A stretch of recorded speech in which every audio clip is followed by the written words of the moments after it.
I've always lived on the outside of the inside, not quite belonging to the rooms I have found myself in, yet somehow still always invited. Close enough to see beneath the surface, far enough to notice what everyone else has grown accustomed to ignoring. A witness, if you will. I've walked alleys people crossed the street to avoid, where the only currency was eye contact and whether they carried judgment or not.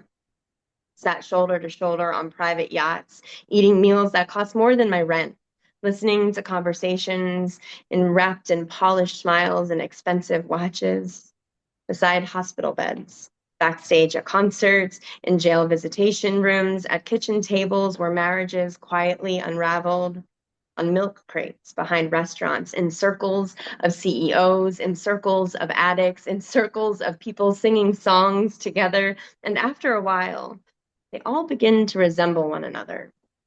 Every world has its own language, its own rituals, its own version of loneliness.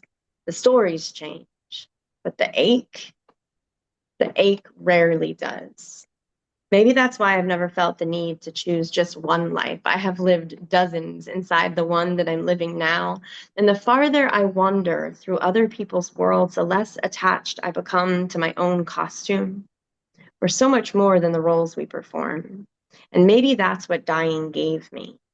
Not an escape from this life, but enough distance to see it the way I've always seen everything else. Just another place I was briefly invited into. A room full of strangers carrying stories, waiting for someone to ask the right questions that just remind them of who they really are. Thank you.